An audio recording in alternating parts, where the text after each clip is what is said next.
Welcome to your community. This is your hometown. This is Walton Entertainment. This is where you can hear from the community and those making a difference. We explore topics, local festivals, arts and entertainment, and local news. For this program and much more, visit us online at yourlocalstream.com. That's yourlocalstream.com. All right, hi everybody. My name is Jay Connor. I'm the Walton County Family and Consumer Sciences Agent. Today we're here with Jason Wright of Wright Insurance. We're hoping to do a little bit of education to inform some folks about insurance. Jason, you want to tell the folks a little bit about yourself before we get started? Sure. I've been in the insurance business for about 23 years now. I've been an insurance agent, owned my agency for that whole time.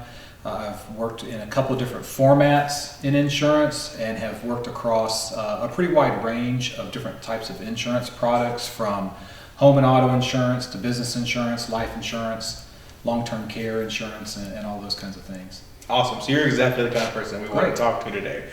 First, we want to tell the folks what are some common terms people are going to need to know before we get to talking about specific types of insurance. Yeah, so some of the main terms that people will hear that they may not be familiar with, of course, one is policy. And I think the main thing to remember about when people talk about an insurance policy is it's just an insurance contract. Ultimately, that's what it is. They just call it a policy. Within that, you have a number of other terms. Deductible is one that people will hear oftentimes. That's the part of the loss that a person is going to pay for themselves before the insurance company will pay any of that loss. There are coverages and limits. Those can be both numbers and types of losses that are covered. So a typical coverage limit may be that the policy will protect an insured, a policyholder, up to a $300,000 liability.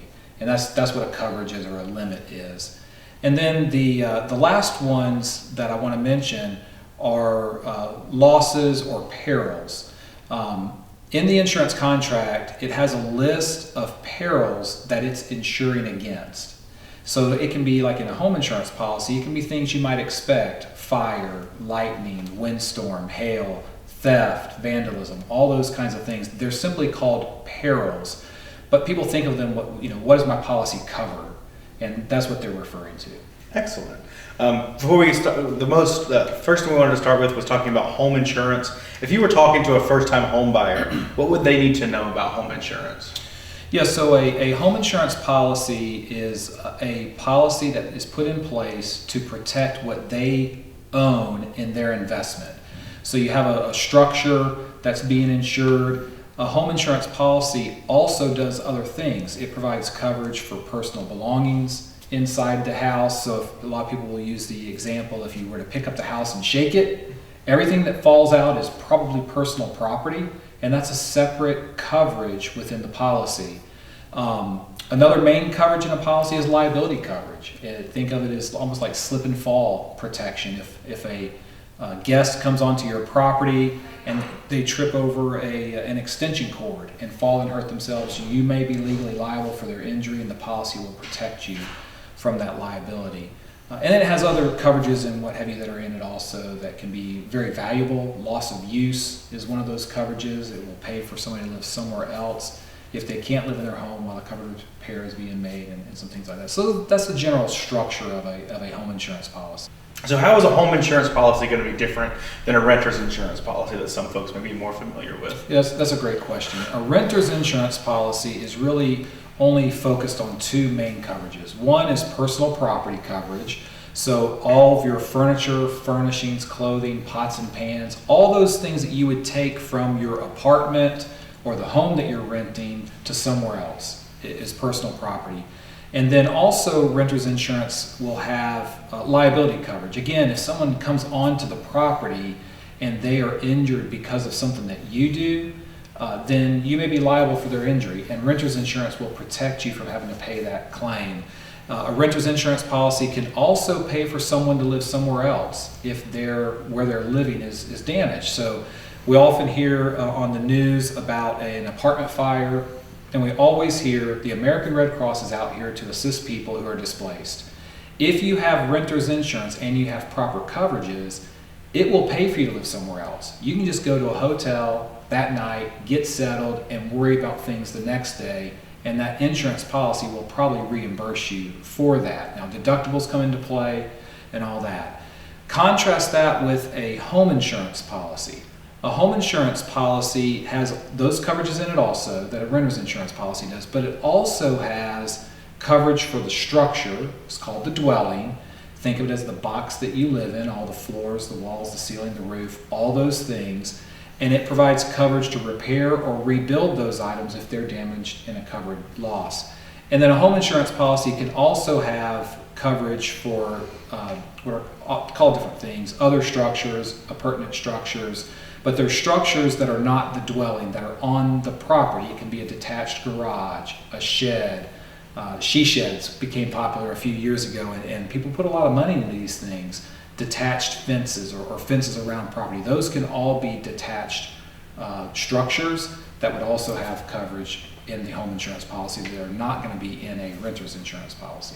Something that especially our first-time home buyers are going to be hearing a lot about is a term called mortgage insurance or private mortgage insurance. What is that, and how is it different from their home insurance policy? Private mortgage insurance is a coverage, a policy that a borrower is required to buy to protect the lender. And that's where a lot of people get confused. They see on their mortgage escrow statement, or they see on their HUD-1, there's this line item that says PMI, or private mortgage insurance, and they think, oh, I don't need home insurance now because I'm having to pay for this. Well, that's not true. PMI is there to protect the lender if the borrower defaults on the loan. That's all that it does, but the cost of that is put back onto the borrower.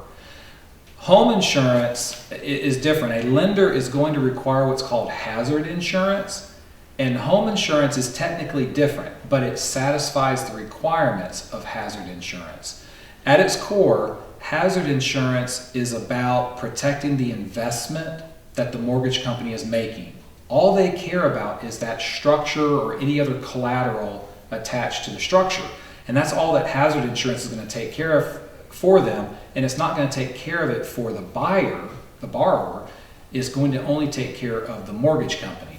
Home insurance satisfies that requirement of hazard insurance, but it's there to protect the borrower and the homeowner, and it has all those other coverages in it so that it's not only protecting the investment that the mortgage company is making in that property, it's protecting your investment as an owner as you continue to build equity in that home.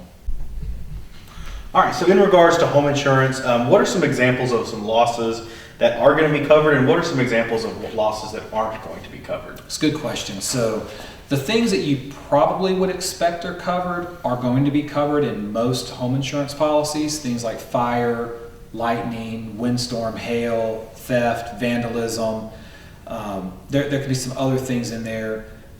Accidental discharge of water is one that's often covered.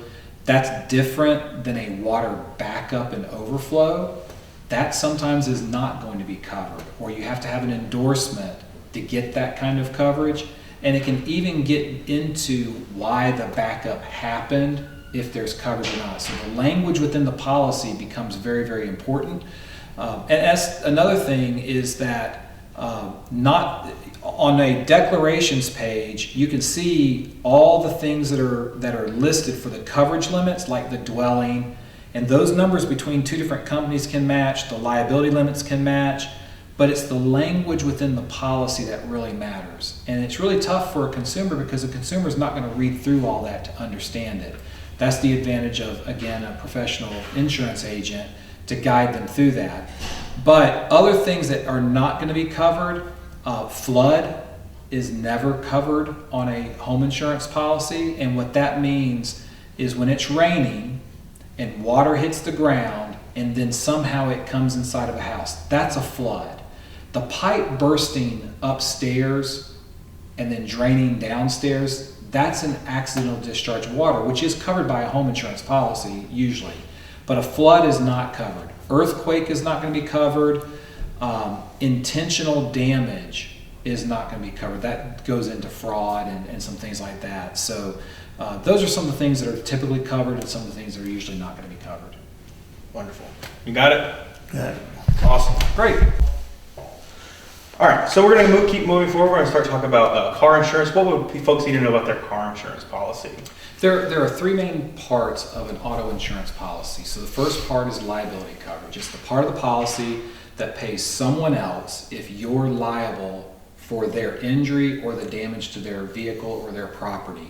So you're driving down the road, you can't stop in the rain quickly enough, you hit the car from behind, you're liable for that. So the liability part of the policy is going to protect you from having to pay them out of your own pocket. The insurance company will protect you from that, will pay that claim to them. The second part of the policy is called uninsured motorist coverage, or sometimes it's called underinsured motorist coverage, depends on the location, primarily the state. But uninsured motorist coverage is the part of the policy that will take care of you if someone else hits you and they're liable for the accident and they don't have insurance or don't have enough insurance. So for instance, if I'm driving home today and somebody runs the red light and hits me and they don't have any insurance at all, I've got coverage on my own policy that's going to take care of my injuries, and it's going to take care of fixing my car or paying me for the value of my car if it's a total loss. It's not about keeping the other person from being responsible. It's about taking care of me, and that's what's important if I'm hurt in an accident. The third main part of the policy is called physical damage coverage, and it's broken up into mainly two parts: collision coverage and comprehensive coverage. A lot of folks will use the phrase full coverage when they want coverage like this also. In addition to liability and uninsured motorists, they'll also want coverage to fix their car. I don't use the phrase full coverage because in my career of 23 years, I've never had a single client take all of the optional coverages that are available. So is it really full coverage? So I just refuse to use that phrasing. But most people mean that they want coverage that will fix their car also, which is collision and comprehensive coverages. Collision coverage is just what it says. If you're going down the road and you impact something or something impacts you, technically that's a collision, regardless of who's at fault. Technically it's a collision. And the collision part of the policy will pay to fix your car or pay for up to the value of your car if it's a total loss. There's a deductible that people can choose. Most common, we used to see most common was probably $500. Now we're seeing a lot of $1,000 deductibles. And we actually see deductibles higher than that if the car's value justifies it. Then there's comprehensive coverage, which is the other part of physical damage coverage. And that's coverage for things like theft, vandalism, storm damage. If you're parked in the driveway during a storm and a big branch falls off the tree and lands on top of the car, that's a comprehensive loss from storm damage. It also has a deductible. I usually suggest that people look at lower deductibles on that because the cost savings to go to a higher deductible is usually not warranted. So I want to find value in the policy for people, and that's how one way they can find that value. So those are the three main parts of an auto insurance policy. You know, I'm really proud of my new car. I worked so hard to buy it a few years ago. But what do I need to know about how can I make changes to my policy as a vehicle ages? That's a great question. So one of the things that I see way too often is that people will be paying for collision and comprehensive coverages that they may not benefit from. So keep in mind, the liability coverage you have to carry regardless of the vehicle, regardless of how old it is or how new it is. That's required by Georgia law just to get on the road and drive. But collision and comprehensive coverages are optional. Now, if you have a loan, then you've got to carry those coverages. The loan contract that you have is requiring you to carry that coverage until you satisfy the loan. But once the car is paid off, you can choose whether you want to continue that coverage or not. The way that I suggest that people look at it is what's the value of the car. So, all right, what other variables change the cost of my car insurance policy? Yeah, so obviously the vehicle that you have is a big factor. It used to be that newer cars were going to be more expensive to insure than older cars. That's not always the case anymore. And as a car ages, the cost may not be going down, and a big part of that is probably because of inflationary impact. But the other variables other than the car that's going to impact your insurance cost is your age. Gender in younger ages has an impact. A 16-year-old male is more expensive to insure than a 16-year-old female. And so the insurance company is going to charge a little bit more for that younger male driver than they would the younger female driver. So age can have some impact on it. Driving history is probably the next biggest impact. Moving violations, whether it's speeding or running a stoplight or something like that, those all have an impact on it. And then the claims history. So it used to be that people, and still a lot of times will say, okay, I have damage to my car, I'm going to file a claim. That may not be the right choice up front. I really do suggest that people at least find out what it's going to cost. Now, if someone hits somebody else or they damage somebody else's property, they just need to file the claim. They run the risk of giving up coverages if they don't notify the insurance company of that loss. But if you back into your mailbox and nobody else is impacted in that situation, I don't know that I would file a claim to fix my car before at least going to find out what it's going to cost to fix it. Because you may find out that the cost to fix it is below your deductible anyway. And so you may just need to pay out of pocket to fix it. Your coverage limits and deductibles will impact your cost. If you have less coverage, it's going to cost less. The downside of having less coverage is you may not be protected in a bad situation. Somebody can still sue you, and even though you may not have a lot of assets now, as I understand it in Georgia, they can actually attach your future income to settle that suit if you don't carry enough coverage. And then deductibles can also be a way to control costs. It's how much will you pay out of pocket to fix your car before the insurance company pays to fix it for you. Excellent. We're going to finally move on to life insurance. What are the basics that people need to know about life insurance? So there are generally speaking, two types of life insurance. Permanent life insurance, which is designed to be there for the rest of life, no matter how long that is. So if somebody wants to have life insurance coverage, if they lived to 92 or 101, into their 80s even, then permanent life insurance is the way that you take care of that need. On the other hand, you have what's called term insurance, and it's more of a temporary insurance. It's for a specific term period of time. So that can be 10 years, 20 years, 30 years. Usually they don't go past 30 years, but you can get coverage for that specific period of time. And so that type of insurance, term insurance, is used when the coverage need is going to go away at some point. So use your home buyer example. A lot of times people will call me because they're buying a home and they know that they want some way to pay the home mortgage off if something happens to them so that the family doesn't have to leave the home. And so you can do that through a 30-year term life insurance policy. It fixed the cost for it for that 30-year period. It's a fixed benefit also, but we know that coverage that need is going to go away at some point down the road.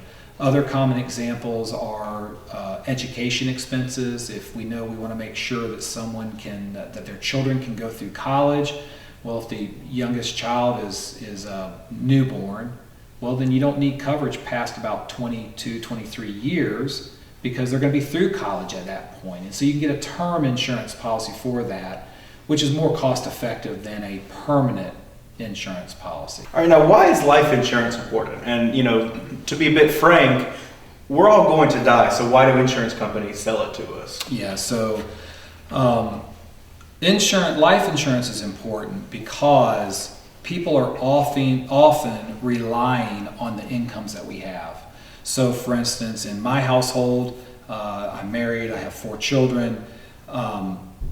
They rely on my income as a part of their sustenance. And so if I'm not in the picture any longer, I have life insurance in place that will take care of them so that they don't have, hopefully, a significant lifestyle change. A family member passing away is devastating. Emotionally, mentally, it's draining, it's exhausting. It's a very hard thing to go through grief. And what life insurance does is it at least takes away the burden of the financial impact of that family member not making it home one day. So that's why life insurance is important. Sometimes in some situations, people are required to get life insurance. For instance, we do a lot of business insurance, and people have SBA loans, and a lot of times the SBA will require them to have a life insurance policy to back up that loan they're giving them, and so that's another example. Why do life insurance companies sell life insurance when we're all going to die? Well, insurance is all about the chance of a risk happening during a specific period of time. So for instance, with life insurance, the insurance company is looking at the odds of me, a male at my age, my health condition and all that. What are the odds of me dying in a specific period of time? Well, in 10 years, that's very little. At my age, in 20 years, it's higher, and at 30 years, it's a good bit higher. But the insurance company knows the statistics of that. And from that, they can then say, we're going to charge a rate so that 1,000 people like me are going to pay into that rate, so that those of us who do die during that time period, the benefit will be paid out, and the insurance company is able to keep a little bit of that money. I mean, that's ultimately how it works and why they do it. Again, it comes down to the benefit of why do I spend the money on that life insurance, and it's so that my family or those that rely on me can be taken care of if I'm not in the picture anymore. So it's a give and take. Insurance, all insurance, is about spending nickels for dollars. That's really what it boils down to. I'm going to give the insurance company nickels or maybe dollars. Maybe I'm going to give them $1 bills, but they're going to put back $10 and $20 and $50 bills, depending on what the insurance coverage is and all that kind of thing, to take care of that circumstance for me. All right. Finally, what are some common mistakes that you see people make when shopping for insurance, and what should they be talking to their insurance agent about? Yeah, so the probably the biggest issue that I see, and it's on both sides of the table, not just with consumers, but also with insurance people, is that they start and stop with price. And that's not always the right answer. Sometimes it is. A lot of times it's important. I mean, it's a part of the overall equation about what's the price, but that is often thought of best in terms of value. I can go to store A, and I can buy their on sale off-brand version of green beans in a can. Or I can go to the farmer's market and I can get fresh green beans. I'm gonna pay more per pound for those green beans than I do for the canned green beans. But the value to me is that those fresh green beans are a whole lot better tasting, more nutritious, all those kinds of things. So it comes down to value, not just cost.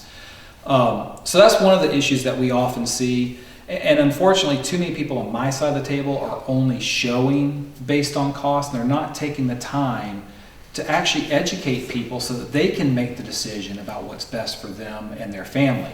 The other thing that I would suggest to people is that they kind of have an interview as they're shopping for insurance. First of all, if someone's calling an 800 number to get quotes, you're never going to talk to the same person twice. That person is only going to do what you ask them to do or tell them to do.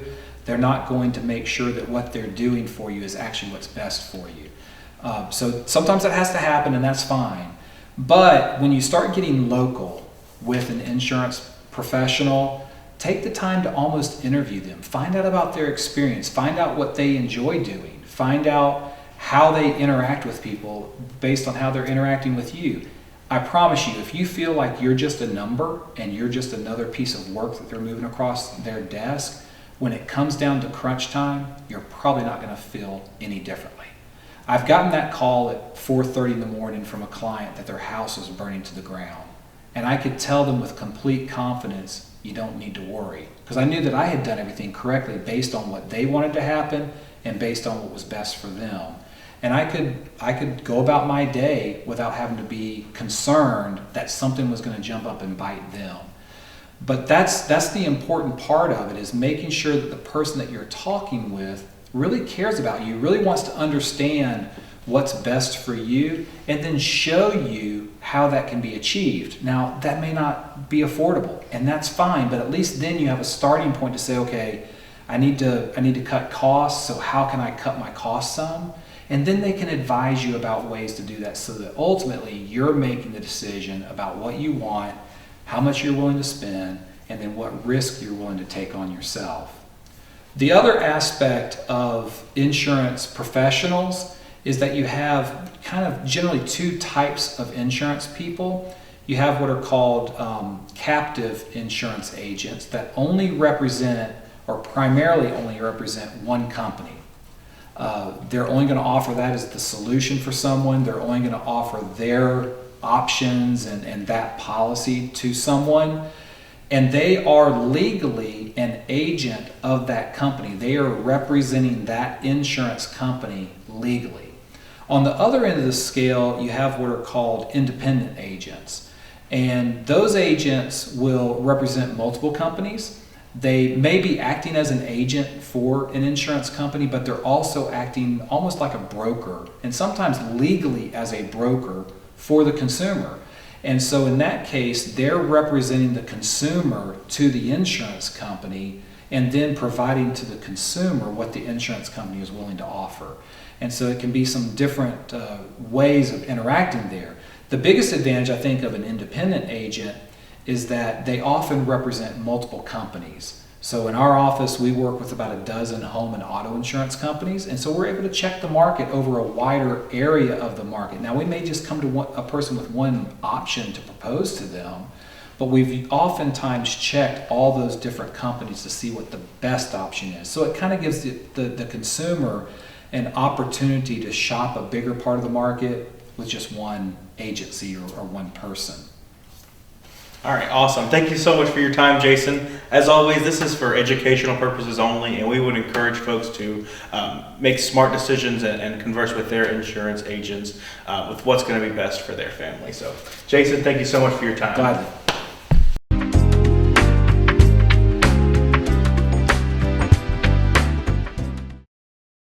Good morning. Thank you for watching. I'm Executive Director Dina Huff with the Partnership for Families, Children, and Youth. And I have a very special guest this morning, great friend, one of my dearest friends, and Executive Director of Faith and Serving Humanity, Cindy Little, with me this morning. Thank you for joining me, Cindy. Thank you for having me. We are here to discuss some exciting stuff we have. Hey, we're in May. Yep. The end of May, we all know what that means. So tell us what we have going on at Fish, Cindy.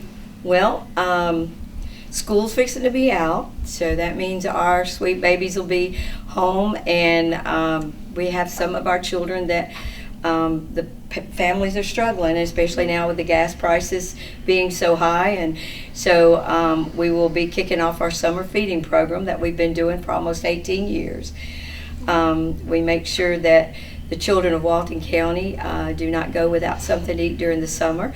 That comes on the back of our Backpack Buddies program, where we have kids that get food on Fridays, put in their little backpacks, so they have kid-friendly food for the weekends.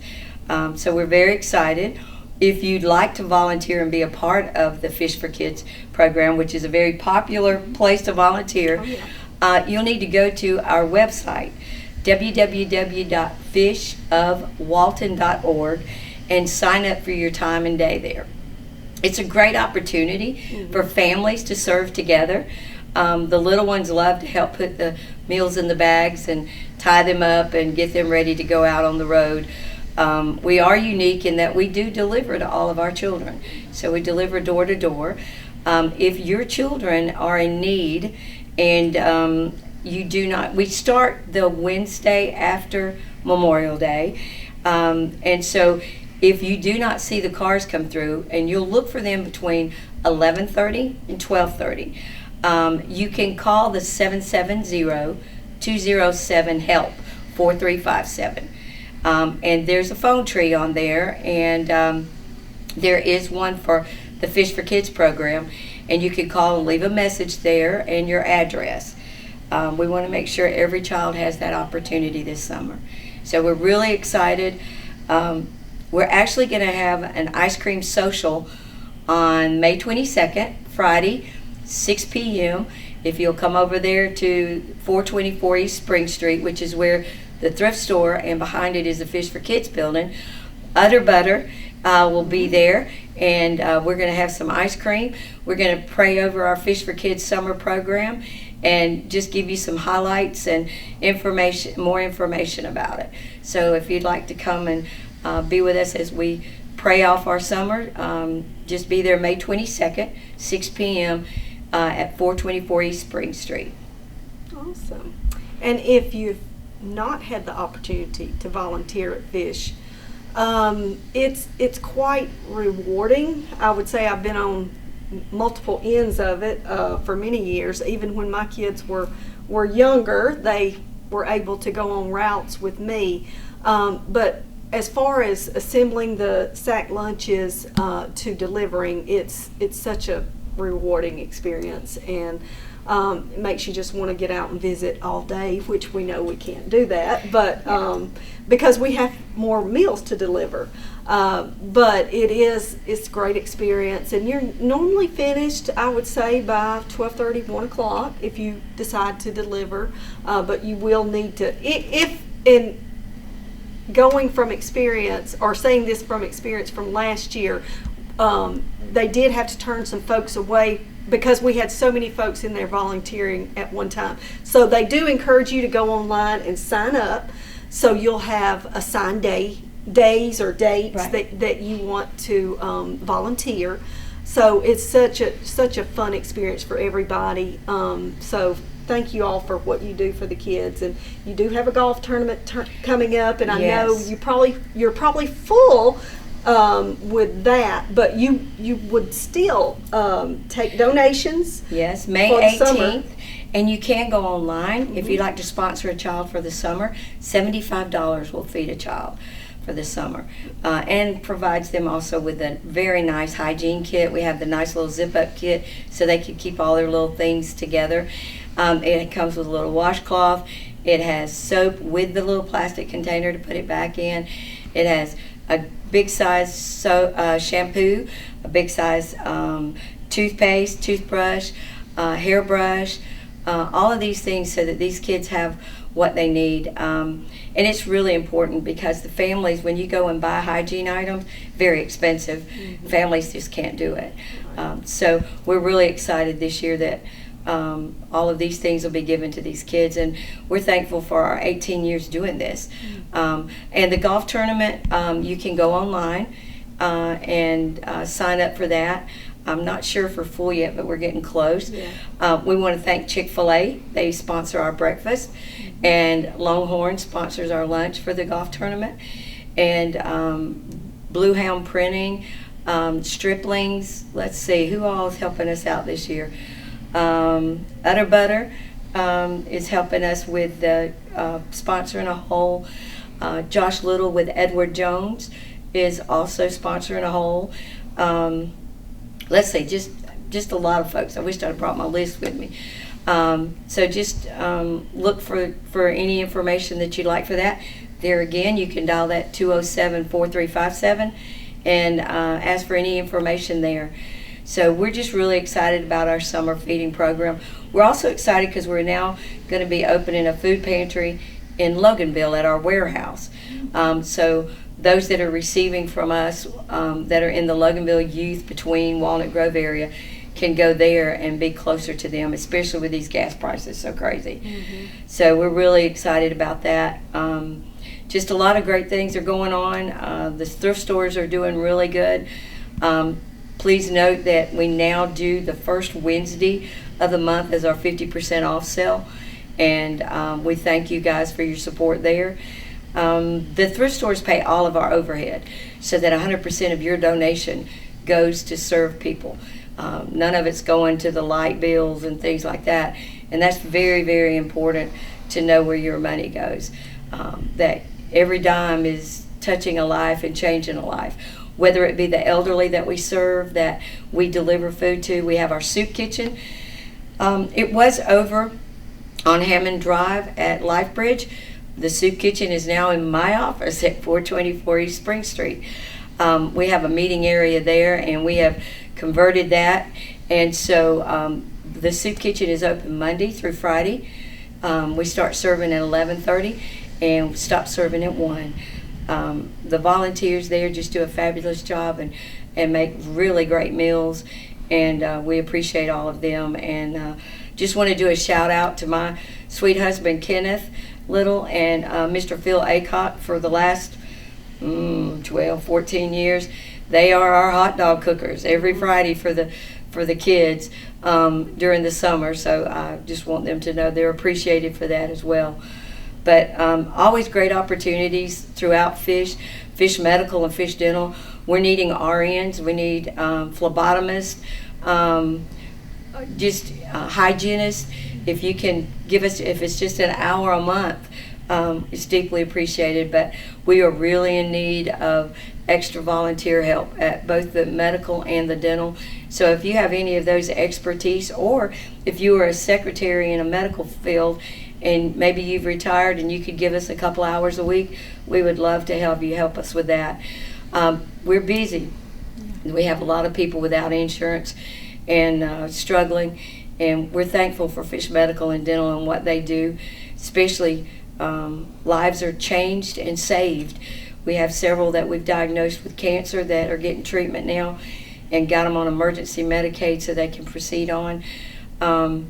So just a lot of great things are going on in the community. But the only way fish functions is first by the good Lord, but secondly by the beautiful people in this community that give so generously and support the work that's being done and the service that we do for God's children. So I just want to take this opportunity to say thank you too for everybody and what you do to help us. Well, thank you, Cindy. Yeah, it's always a great opportunity to go see everything that goes on at Fish. I mean, it's just so much every day. So we're very appreciative of everything that you all do and all your volunteers and all your staff and all the things. So busy. Yes. And also I wanted to mention that if you're familiar with Team Up Mentoring, which is a mentoring program here in Walton County, they are also taking donations for their summer program. They do service a lot of kids. Maybe some of the kids have had traumatic experiences, maybe some have not, but they serve the whole family. So if you would consider making a donation to them for their summer program, they would appreciate that as well. And if you have any questions about summer opportunities, summer camps, or anything involving families and children in Walton County, feel free to give me a call at my direct line. On my direct line, it's 770-207-3175. Thank you again, Cindy, and thank you all for watching, and we will see you.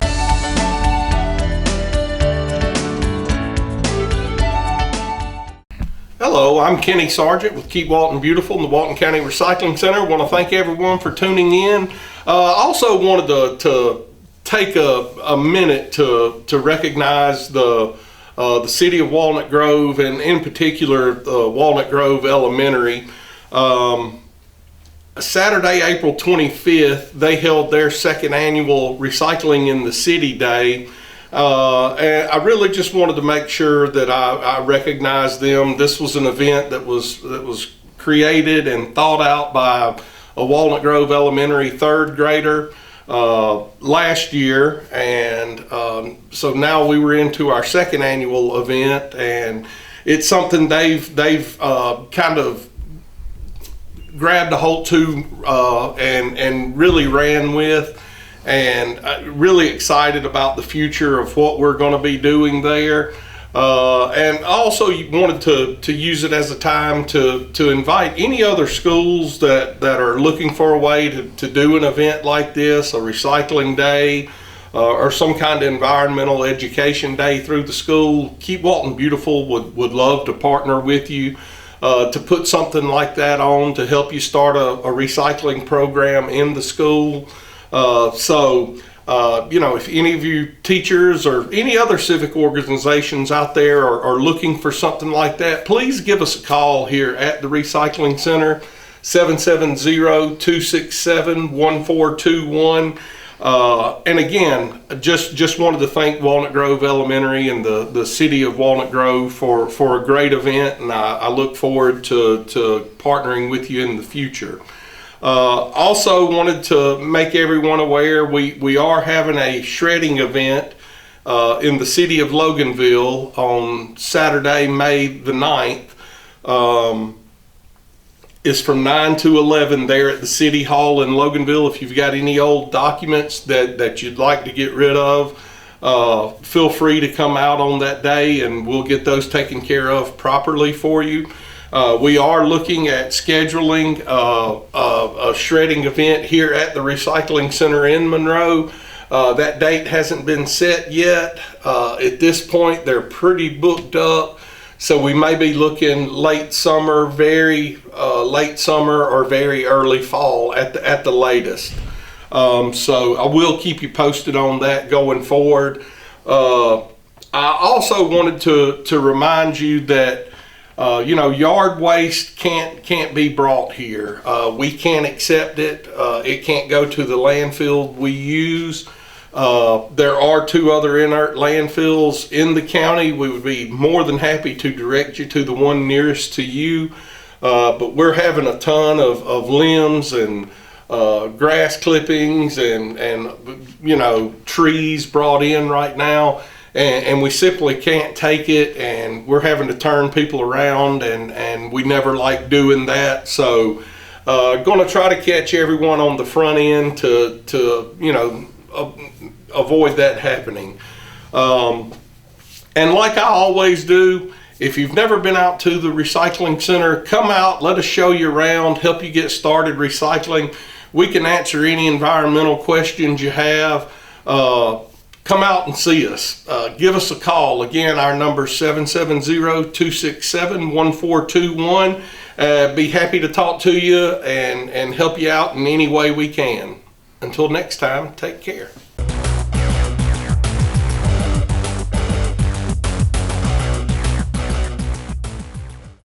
Hi, I'm Jody Johnson here with another Recreation Report.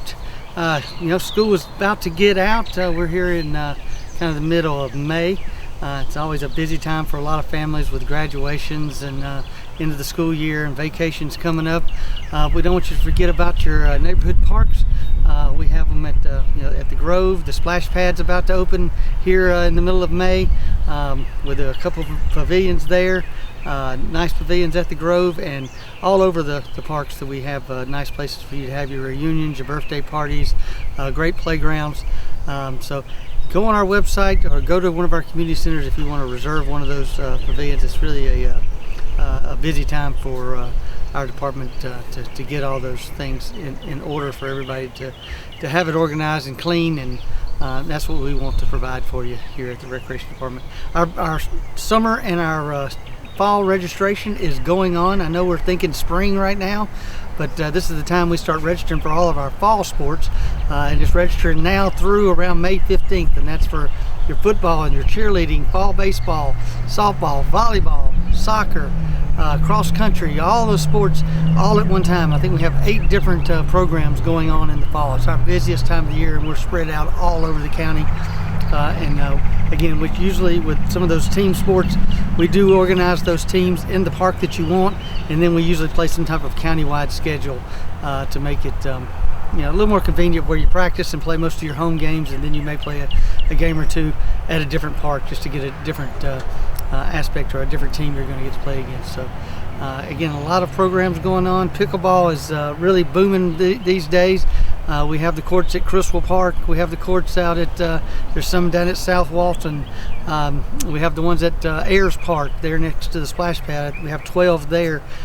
We have several different tournaments that are going to get played at those parks, and we have little marquee boards. So stop by and check one of those out, and you can see where a fundraising tournament or two may be going on at different locations.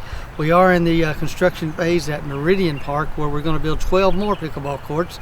Seems like each city wants their own, and it is nice to have that for families to go out and find one. If you get to one park and you go, my goodness, this one's just overly crowded, you can go 7 or 8 miles down the road and find another one that maybe not as crowded.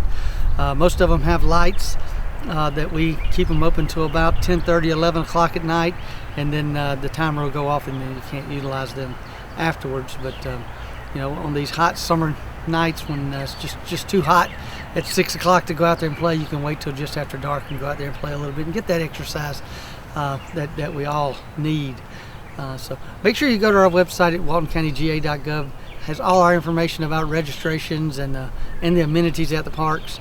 If it's just too hot, go into our community centers where we have those full workout areas, all the Nihilus equipment. We've got a lot of areas to go to. Now we have 4 different locations, and if you become a member of one, you're a member of them all. So that means you can, if they have different, they're mostly the same, but there's a few little different changes. Like Walnut Grove doesn't have an indoor walking track, where Felker and Meridian South Walton do, and then a couple of different pieces where some have some free weight equipment, meaning the weights that you can move around, not the Nihilus equipment.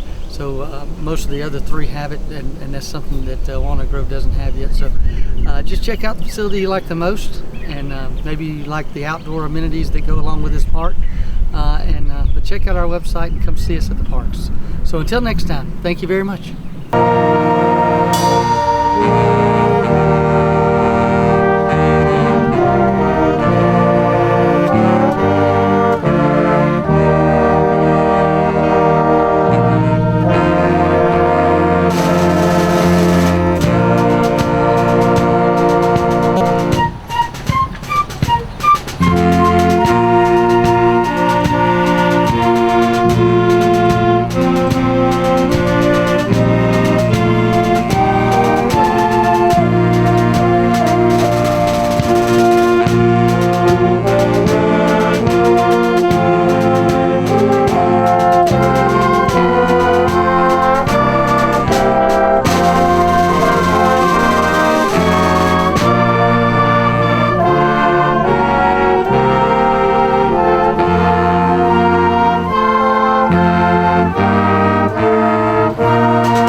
Of applause to the Yargo Band.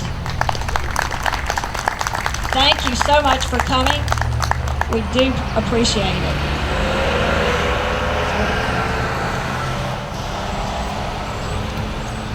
I want to thank everybody who's attended today. This has been a great celebration for our veterans. I want to thank the Boy Scouts of America for attending, helping us out at the beginning. Yargo Band, Appalachia ROTC, and all those that have attended today. I want many thanks for you for coming. This is our presentation.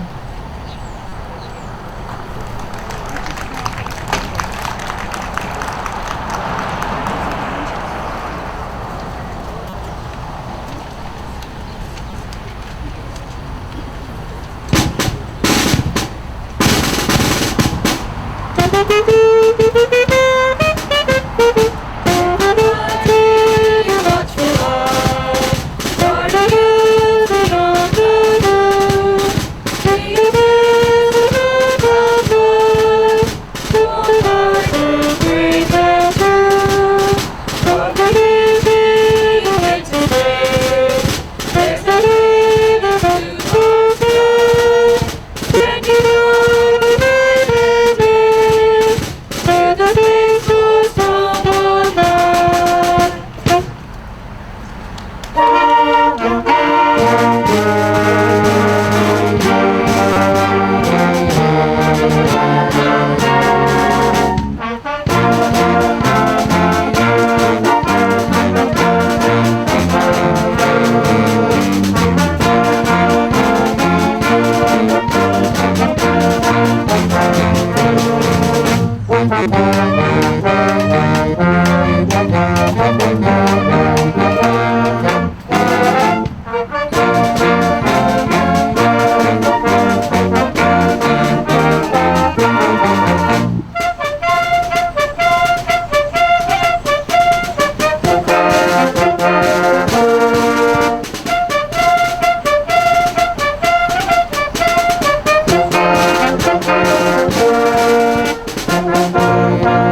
So much. The music was beautiful today. Thank you. You are dismissed. Yes, please. Freedom.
something about music that stirs the soul, makes us crank it, let go and come alive. This is what makes life, right? Yet what if too much of a good thing today could make us miss out on life tomorrow?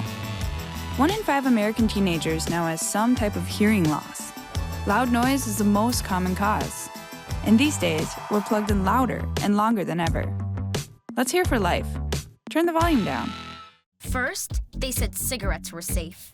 We know how that turned out. Now, they say they didn't market e-cigarettes to teens. Fact, more than 1 in 4 high school students are vaping, and 80% say their first e-cigarette was flavored. Vaping is harmful to developing brains. The reason we think vaping is safe? Marketing. Same lies, different day. Tell Big Vape to quit lying. When I was in foster care, I never knew when I would have to move, so I always had my suitcase ready to go. Then one day, I was adopted. My new parents opened their hearts and home to me. My parents cook my favorite breakfast for me every morning. My parents take me on trips I never thought I would go on. They gave me a home and an even better reason to use that suitcase. My parents aren't perfect, but they're perfect for me.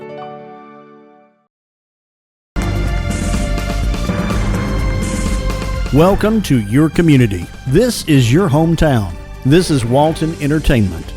This is where you can hear from the community and those making a difference. We explore topics, local festivals, arts and entertainment, and local news. For this program and much more, visit us online at yourlocalstream.com. That's yourlocalstream.com.